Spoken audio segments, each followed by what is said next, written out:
Hi, I am Casey Krebs, and today I am going to be teaching you how to make a challah.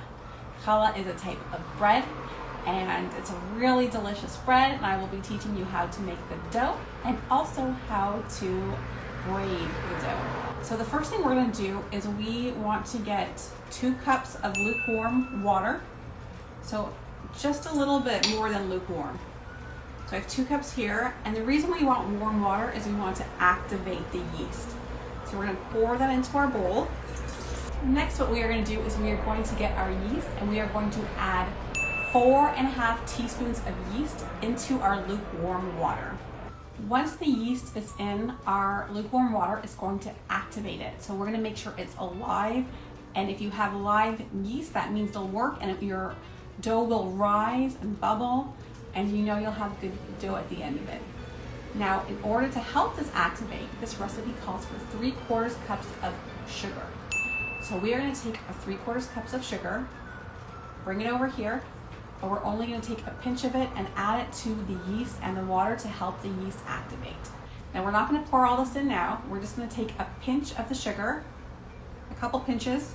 We're going to let this sit for about 15 minutes, and you'll see that your water starting to bubble a bit, your yeast is starting to bubble. That's how you know your yeast is alive and active, and then we can add the rest of the ingredients in. We'll just give everything a bit of a stir, and we will come back to this in a little bit and see if our yeast is activated. Okay, so our yeast has bloomed. See here, it's nice and puffed up.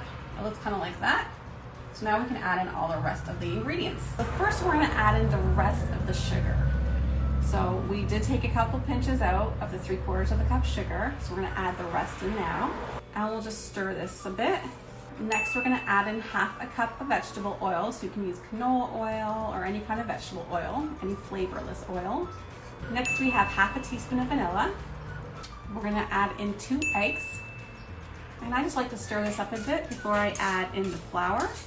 And so the flour part's interesting. We're gonna start with 4 cups of flour, and then after that, we're gonna add in 3 to 3.5 more cups. Depending on your elevation, depending on the weather, the humidity, the flour will change each time you make it. So the amounts will really be by look and by feel.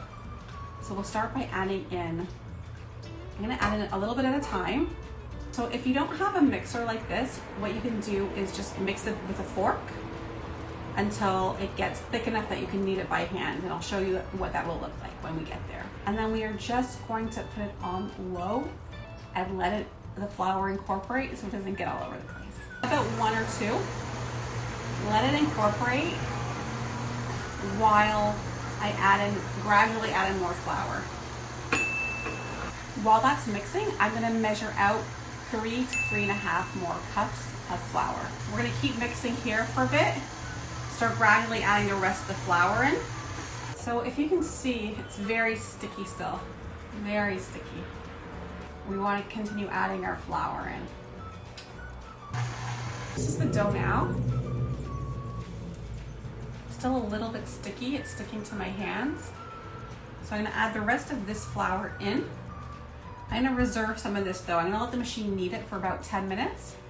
And then I'll show you after how to knead it by hand as well. So we'll let this knead for about 10 minutes. And then I will see you back here again once we have a nice ball of dough. So once this is done in your machine, your dough will look like this.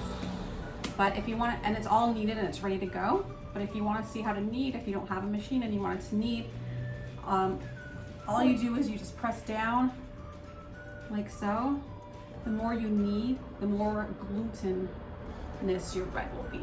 So it'll be that nice, stretchy, pulley, yummy texture. And you just knead the dough for about 10 minutes or so. So if you have a machine and it's already kneaded, you don't really have to do too much kneading, but if you're kneading by hand, knead for about 10 minutes. Okay, once you have your dough all kneaded, you wanna put it in a round bowl. And get another glass bowl, and I already put some oil in the bottom. You want to oil the bottom so your dough doesn't stick. So you'll just place your ball right in, and then move it around so the oil spreads all over.